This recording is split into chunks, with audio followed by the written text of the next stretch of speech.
Welcome to TV9 budget special. ఈరోజు మనం discuss చేసుకునే సెక్టార్ హెల్త్ కేర్ సెక్టార్ అయినా ఎడ్యుకేషన్ సెక్టార్ అయినా ఏ దేశానికైనా ప్రయారిటీ సెక్టార్స్ కింద కనిపిస్తాయి. కానీ ఇండియాలో మనం అనుకున్నంత స్పీడ్గా వేగవంతంగా హెల్త్ కేర్ సెక్టార్లో లక్ష్యాల్ని సాధిస్తున్నామా లేదా, ఒకవేళ సాధిస్తూ ఉంటే బడ్జెట్ నుండి ఇంకా ఏం ఎక్స్పెక్టేషన్స్ ఉన్నాయి హెల్త్ కేర్ సెక్టార్కి సంబంధించి, ఈ డేటా ఈ డీటెయిల్స్ అన్నీ ఇవాళ కవర్ చేద్దాం. భారతదేశంలో కోవిడ్ తర్వాత విపరీతంగా హెల్త్ కేర్ మీద అవేర్నెస్ పెరిగింది. గతంలో ఏదైనా ఏ జబ్బైనా వస్తే నెగ్లెక్ట్ చేసే ప్రజలు ఇప్పుడు ఏ చిన్న వ్యాధి ఏ చిన్న జబ్బు వచ్చినా కూడా వెంటనే డాక్టర్ దగ్గరకో లేకపోతే టాబ్లెట్స్ తీసుకోవడమో ఇవన్నీ రెగ్యులర్గా చేస్తున్న పరిస్థితి భారతదేశంలో ఉంది.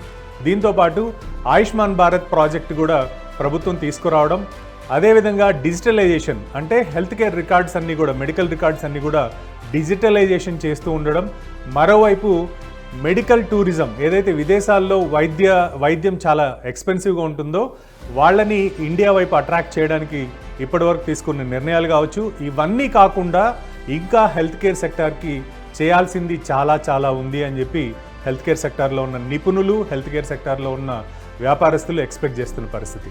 భారతదేశంలో మనకి వైద్యం విద్య ఈ రెండు చాలా ఎక్స్పెన్సివ్ అన్న సంగతి తెలిసిందే.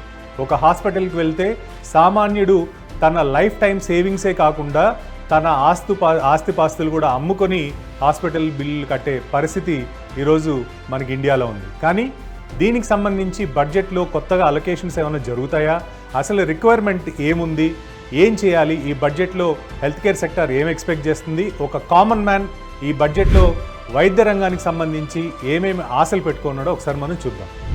భారతదేశంలో హెల్త్ కేర్ ఇన్ఫ్రాస్ట్రక్చర్లో చాలా గ్యాప్ ఉంది. అంటే విదేశాల్లో ఉన్న ఫెసిలిటీస్ వీటన్నిటితో మనం కంపేర్ చేస్తే దాదాపు 2034 సంవత్సరానికి మనకి ఇంకా 3.6 మిలియన్ హాస్పిటల్ బెడ్స్ అవసరం ఉంది. అంటే హాస్పిటల్ ఏదైనా కూడా మనం బెడ్స్ లెక్కలో క్యాల్కులేట్ చేస్తాం కాబట్టి రిక్వైర్మెంట్ 3.6 మిలియన్ ఉంది. అదేవిధంగా 3 లక్షల మంది డాక్టర్ల అవసరం కూడా 2034 నాటికి ఉంది. దీంతోపాటు 6 మిలియన్లు అంటే దాదాపు 6 లక్షల నర్సెస్ కూడా మనకి 2034 లోపల అవసరం ఉంది. ఇవి మనం సమకూర్చుకోగలిగితే మాత్రమే ప్రపంచవ్యాప్తంగా ఉన్న హెల్త్ కేర్ సెక్టార్తో మనం కంపీట్ చేయగలం. దీంతోపాటు హెల్త్ కేర్ సంబంధించి ఇన్సూరెన్స్లో ప్రీమియమ్స్ కావచ్చు, అదేవిధంగా హెల్త్ కేర్ సంబంధించిన హెల్త్ ఇన్సూరెన్స్ పెనట్రేషన్ ఏదైతే every year on year growth కనుక మనం గమనిస్తే భారతదేశంలో కూడా హెల్త్ ఇన్సూరెన్స్ పాలసీలు విరివిగా కొంటున్న పరిస్థితి కూడా మనకు కనిపిస్తుంది. దీనికి సంబంధించి జిఎస్టీ కూడా వెసులుబాటు ఇవ్వాలి అని చెప్పి బడ్జెట్కి ముందే జిఎస్టీ కౌన్సిల్లో కూడా చాలామంది రిప్రజెంట్ చేశారు. దానికి సంబంధించి ఏవైనా ఈ బడ్జెట్లో ఒక అనౌన్స్మెంట్ ఉంటుందా అనేది కూడా ఒకసారి అందరూ వేచి చూస్తున్న పరిస్థితి. ఇక మార్కెట్ సైజ్ అండ్ గ్రోత్ విషయానికి వస్తే దాదాపు హెల్త్ కేర్ ఇండస్ట్రీ ప్రస్తుతం మనకి $370 బిలియన్ మార్కెట్ మనకి భారతదేశంలో ఉంది. 2022 నాటి గణాంకం ఇది. అండ్ 2026 కల్లా దాదాపు $610 బిలియన్ సైజ్కి పెరిగే ఛాన్సెస్ ఉన్నాయి. అంటే ఆల్మోస్ట్ మనకి 2021-22 ఆ సంవత్సరానికి తీసుకుంటే డబుల్ అవ్వాల్సిన పరిస్థితి 2026 కనిపిస్తుంది. దీనికి మెయిన్ రీజన్స్ కింద మనం చూడాల్సింది ఏంటంటే ఒకవైపు ఏజింగ్ పాపులేషన్ కావచ్చు, మిడిల్ క్లాస్లో హెల్త్ కేర్ మీద ఎక్కువ అవగాహన అవేర్నెస్ రావడం కూడా ఒక రీజన్ కింద చూడొచ్చు. ముఖ్యంగా ఆపర్చునిటీస్ కనుక భారతదేశంలో చూస్తే మెడికల్ ఎక్విప్మెంట్ ఏదైతే ఇప్పుడు మనం ప్రస్తుతం పూర్తిగా విదేశాల మీద ఎస్పెషలీ అమెరికా మీద డిపెండ్ అయి ఉన్నామో మెడికల్ ఎక్విప్మెంట్ మీద, అది దేశీయంగా తయారు చేసుకోవడానికి ఇక్కడ ప్రభుత్వం కూడా వెసులుబాటు కల్పించడంతో పాటు ట్యాక్స్ రిబేట్స్ కావచ్చు ఇలాంటివన్నీ ఇస్తే తప్ప ఆ సెక్టార్లో ఎస్పెషలీ మనకి మెడికల్ ఎక్విప్మెంట్ సెక్టార్లో గ్రోత్ వచ్చే అవకాశం కనిపించట్లేదు. మరోవైపు digital health care, artificial intelligence ఇవన్నీ కూడా యుఎస్ ఫార్మ్స్ ఇప్పటి వరకు అడ్వాంటేజ్ తీసుకుంటున్నాయి హెల్త్ కేర్ సెక్టార్లో. కానీ భారతదేశంలో ఉన్న కంపెనీలు కూడా ఆర్టిఫిషియల్ ఇంటెలిజెన్స్ ద్వారా ఇండియా హెల్త్ కేర్ని టేక్ ఓవర్ చేయాల్సిన పరిస్థితి మన ముందున్న మేజర్ ఛాలెంజ్ కింద కనిపిస్తుంది. దీంతోపాటు రీఫర్బిష్డ్ మెడికల్ ఎక్విప్మెంట్ ఏదైతే ఇంపోర్ట్ చేసుకుంటున్నామో ఇప్పుడు రీఫర్బిష్డ్ ఎక్విప్మెంట్ ఈ స్థానంలోనే అంతకన్నా తక్కువ ఖర్చుతో భారతదేశంలోనే మెడికల్ ఎక్విప్మెంట్ తయారు చేసుకోవాల్సిన షాప్స్ క్రియేట్ చేయాల్సిన బాధ్యత ప్రభుత్వం మీద ఉంది. ఇదే కాకుండా మార్కెట్ గ్రోత్ ఇందాక మనం అనుకున్నట్టు కనుక గమనిస్తే దాదాపు 2023 నుండి 2030 వరకు 22% CAGR గ్రోత్ ఎక్స్పెక్ట్ చేస్తున్నారు. ఇది దాదాపు 638 బిలియన్లు, అంటే ఇందాక మనం అనుకున్న 710 2026 టార్గెట్ అయితే 2025 కల్లా దాదాపు 638 బిలియన్ల మార్కెట్ సైజు అవ్వాల్సిన అవసరం హెల్త్ కేర్లో కనిపిస్తుంది. ఇదే కాకుండా మేజర్గా మనకి ఇన్కమ్ రైజ్ అవుతూ ఉండడం, హెల్త్ పట్ల అవగాహన రావడం, ఇవన్నీ రావడంతో ఈ CAGR నెంబర్ ఏదైతే ఉందో ఇది మరింత పెరిగే అవకాశం, అంటే పర్సంటేజ్ కూడా పెరిగే అవకాశాలు మనకు చాలా స్పష్టంగా కనిపిస్తున్నాయి. ఇకపోతే మన జాతీయ స్థూల ఉత్పత్తి GDPలో హెల్త్ కేర్ స్పెండింగ్ ఎంత ఉంది అని ఒకసారి మనం గణాంకాలు చూస్తే దాదాపు 2023కి కేవలం 2.1% మన GDPలో హెల్త్ కేర్ సెక్టర్కి మనకి స్పెండింగ్ ఉంటే 2025 కల్లా ఇది 3.5%కి ఎగబాకే అవకాశం క్లియర్గా కనిపిస్తుంది. అంటే దాదాపు మనకి 65 to 70% గ్రోత్ ఇక్కడే కనిపిస్తుంది. దీన్ని మెయిన్ రీజన్ ఏంటంటే ఆయుష్మాన్ భారత్ అనే ఒక ప్రాజెక్టు కేంద్ర ప్రభుత్వం గతంలో బడ్జెట్లో అనౌన్స్ చేయడం, దాన్ని ఇంప్లిమెంట్ చేయడం, తద్వారా ఇప్పటికే 500 మిలియన్ పీపుల్ అంటే 50 కోట్ల మంది ఈ స్కీమ్ కిందకి రావడం అనేది, అంటే దాదాపు మనకి 35% ఆఫ్ ది ఇండియన్ పాపులేషన్ ఈ స్కీమ్కి ఆల్రెడీ రావడం కూడా మనం చూడొచ్చు. సో దీన్ని బట్టి రాబోయే రోజుల్లో గ్రోత్ అనేది చాలా చాలా ఎక్కువగా మనకి కనిపిస్తుంది. అదేవిధంగా డిజిటల్ హెల్త్ రెవల్యూషన్, ఒకవైపు టెలిమెడిసిన్ కావచ్చు, ఈ ఫార్మసీస్ కావచ్చు, హెల్త్ కేర్కి సంబంధించిన స్టార్టప్స్ కావచ్చు, ఇవన్నీ ఈ డిజిటల్, అంటే ఒకప్పుడు హెల్త్ కేర్ రంగానికి సంబంధించి ఏవైనా డిజిటల్ అనగానే భయపడేవాళ్ళం. అంటే డైరెక్ట్గా డాక్టర్ దగ్గరికి వెళ్ళి డాక్టర్ని మనం కలిసి డాక్టర్ మనల్ని చూసి ఏదైనా మెడిసిన్ ఇస్తే తప్ప తీసుకోలేని పరిస్థితి నుండి ఈరోజు ఫోన్ చేసి ఫోన్లోనే మనం కన్సల్టెన్సీ కంప్లీట్ చేసుకొని ట్యాబ్లెట్స్ కొనుక్కునే పరిస్థితికి వచ్చాం. అంటే దీన్ని బట్టి మనకు అర్థమవుతుంది ఏంటంటే డిజిటల్ వైపు హెల్త్ కేర్ ఇండస్ట్రీ చాలా ఫాస్ట్గా మూవ్ అవుతుంది అనేది మాత్రం మనకు అర్థమవుతుంది. మెడిసిన్స్ కూడా ఈరోజు 10 minutesలో డెలివరీ, ఇలాంటి ఫెసిలిటీస్ అన్ని అర్బన్లోకి వచ్చాయి. రాబోయే రోజుల్లో ఇలాంటి పరిస్థితి రూరల్కి కూడా రావాలి. అంటే రూరల్లో ఉన్న వాళ్ళు కూడా డైరెక్ట్గా డాక్టర్ దగ్గరికి వెళ్లకుండా ఎయిదర్ వాట్సాప్లోనో లేకపోతే వీడియో కాల్లోనో లేకపోతే టెలిమెడిసిన్ కిందనో వాళ్ళు కూడా ఈ ఫెసిలిటీని వాడుకునే పరిస్థితి ఉంటుంది. కాబట్టి డిజిటల్ పెనట్రేషన్ అనేది హెల్త్ కేర్ సెక్టార్లో చాలా ఫాస్ట్గా జరిగే అవకాశం కనిపిస్తుంది. దీనికి సంబంధించి ఎలాంటి నిర్ణయాలు తీసుకుంటారు ఈ బడ్జెట్లో అనేది కూడా ఒక పెద్ద ప్రశ్న కింద మనకి కనిపిస్తుంది. దాంతోపాటు డిజిటల్ హెల్త్ రివల్యూషన్తో పాటు ఫార్మసిటికల్స్ అండ్ బయోటెక్నాలజీ, ఫార్మసిటికల్లో ఎస్పెషలీ భారతదేశం ప్రపంచంలో అన్ని దేశాల కన్నా జనరిక్ మెడిసిన్ సప్లైలో నెంబర్ 1 ఉన్నాం. అంటే దాదాపు ప్రపంచంలో వాడుతున్న జనరిక్ మెడిసిన్స్లో 20% కాంట్రిబ్యూషన్ భారతదేశంలో ఉంది. అంటే దీన్ని బట్టి మనకు అర్థమవుతుంది ఏంటంటే ప్రపంచవ్యాప్తంగా ఎన్ని కంపెనీలు ఉన్నప్పటికీ కూడా జనరిక్స్ విషయంలో ఇండియా నెంబర్ 1 ప్లేస్లో ఉంది అనేది చాలా క్లియర్గా ఉంది. ఫార్మా సెక్టార్లో గ్రోత్ కూడా దాదాపు 130 బిలియన్ 2030 నాటికి పెరిగే అవకాశం ఉంటుంది. దీన్ని అసలు అంత సైజుకి వెళ్లాల్సిన పరిస్థితికి ఏం తీసుకెళ్తుంది అనేది కనుక మనం గమనిస్తే R&D ఒకటి, బయోలాజిక్స్ ఒకటి, వ్యాక్సిన్ ప్రొడక్షన్ ఒకటి. ఎందుకంటే మనకి గతంలో వ్యాక్సిన్స్ అంటే చాలా తక్కువ ఉండేవి.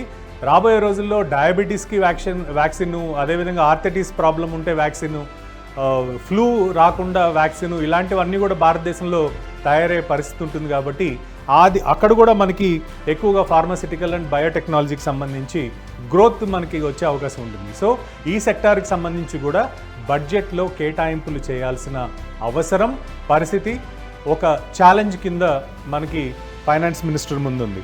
దీంతోపాటు ఇన్ఫ్రాస్ట్రక్చర్ డెవలప్మెంట్ విషయానికి వస్తే బెడ్స్ ఇందాక మనం అనుకున్నట్టు టార్గెట్ రీచ్ అవ్వాలి అంటే 2025 నాటికల్లా 1.5 మిలియన్లు అంటే 15 lakh బెడ్స్, మనకి ఏవైతే హాస్పిటల్ బెడ్స్ ఉన్నాయో అవి 15 లక్షల బెడ్లు ఇండియాలో క్రియేట్ చేయాల్సిన అవసరం ఉంటుంది. అప్పుడే మనకి ఏదైతే డిమాండ్ ఉందో దాన్ని మీట్ చేయగలిగిన పరిస్థితి ఉంటుంది. దీనికి సంబంధించి హాస్పిటల్కి, హెల్త్ కేర్కి సంబంధించి ప్రభుత్వం ఎలాంటి సాప్స్ ఇవ్వబోతుందో ఒకసారి చూడాలి. ఇవన్నీ ఒక ఎత్తు అయితే ఛాలెంజెస్ ఏమున్నాయి ప్రభుత్వానికి ఉన్న ఛాలెంజెస్ కనుక మనం గమనిస్తే, రూరల్లో ఏదైతే అర్బన్లో వస్తున్న గ్రోత్, హెల్త్ కేర్ సెక్టార్లో గ్రోత్ ఏదైతే ఉందో అది రూరల్కి ఇంకా అందుబాటులోకి వెళ్ళలేదు. స్టిల్ మనకి విలేజెస్లో వైద్య సౌకర్యాలు అంతంత మాత్రంగానే ఉన్నాయి. దీన్ని ప్రభుత్వం ఎలా అడ్రస్ చేయబోతుంది, డాక్టర్స్ని కావచ్చు, హాస్పిటల్స్ కావచ్చు, డయాగ్నోస్ సెంటర్లు కావచ్చు, ఇవన్నీ రూరల్కి ఎలా తీసుకెళ్ళబోతుంది అనేది ఈ బడ్జెట్లో మనం వేచి చూడాల్సిందే. ఇదే కాకుండా అనీవన్ యాక్సెస్, అంటే డాక్టర్స్ ఏమో అందరూ అర్బన్లో ఉంటున్నారు, రూరల్లో చాలా తక్కువ మంది ఉంటున్నారు. దీనివల్ల కూడా సామాన్య ప్రజలకి, పల్లెటూరులో ఉన్న వాళ్ళకి వైద్యం అందే ఇమ్మీడియట్గా, అంటే వాళ్ళకి నిజమైన అవసరం ఉన్నప్పుడు అందే పరిస్థితులు మనకు కనిపించడం లేదు. దీన్ని కూడా ప్రభుత్వం అడ్రస్ చేయాల్సిన పరిస్థితి ఈ బడ్జెట్లో కనిపిస్తుంది. దీంతోపాటు out of pocket expenses, insurances, government schemes ఇవన్నీ ఉన్నా కూడా అవి కాకుండా, అంటే ఒక 5 లక్షల రూపాయలు ఆయుష్మాన్ భారత్లో క్లెయిమ్ చేసినప్పటికి కూడా తదనంతరం వచ్చే ఖర్చులు కావచ్చు, అంతకుముందు వచ్చే ఖర్చులు కావచ్చు, ఇవన్నీ కూడా తడిసి మోపుడవుతున్నాయి. దాదాపు 5 లక్షల రూపాయలు హాస్పిటల్ బిల్ అయితే 3 నుండి 4 లక్షల రూపాయల వరకు వాళ్ళకి out of the pocket expenses, అంటే అదనంగా ఖర్చు అవుతుంది. సో ఈ ఖర్చుల్ని అడ్రస్ చేయాలి అని అంటే ప్రభుత్వం దగ్గర ఉన్న సొల్యూషన్ ఏంటనేది కూడా మనం ఈ బడ్జెట్లో వేచి చూడాలి. రెగ్యులేటరీ హర్డిల్స్ కూడా ఎక్కువ ఉన్నాయి. అంటే హాస్పిటల్స్ పెట్టాలి అని అంటే అంత ఈజీ కాదు. అందువల్లనే రెగ్యులేటరీ ఇవన్నీ కూడా ఎక్కువగా ఉన్నాయి. కాబట్టి సింగిల్ విండో విధానాన్ని తీసుకొస్తే తప్ప హెల్త్ కేర్ సెక్టార్లో గ్రోత్ అంతంత మాత్రంగానే ఉండే పరిస్థితి ఉన్నట్టుగా అందరూ అనుకుంటున్నారు. అంటే ఒక హాస్పిటల్ పెట్టాలన్నా, లేకపోతే రూరల్ ఇన్ఫ్రాస్ట్రక్చర్ క్రియేట్ చేయాలన్నా ఆ పర్మిషన్స్ ఇవన్నీ కూడా సింగిల్ విండో విధానానికి మిగిలిన సెక్టార్స్ ఏవైతే ఉన్నాయో ఆ సెక్టార్స్కి లాగానే ఇది ప్రయారిటీ సెక్టార్ కాబట్టి సింగిల్ విండో విధానం రావాలి అని కూడా హెల్త్ కేర్ సెక్టార్లో ఉన్న ప్రముఖులు కోరుకుంటున్న పరిస్థితి. ఇంకా మనకి ఎమర్జింగ్ ట్రెండ్స్, అంటే మనకి రాబోయే రోజుల్లో అసలు ట్రెండ్ ఎలా ఉంది, ఎగ్జిస్టింగ్ మనం ప్రాబ్లమ్స్ గురించి మాట్లాడుకున్నాం, ప్రభుత్వం యొక్క నిధుల కేటాయింపుల గురించి మాట్లాడుకున్నాం. రాబోయే రోజుల్లో ఇంకా గ్రోత్ ఎందులో కనిపిస్తుందంటే ప్రివెంటివ్ మెడిసిన్స్లో.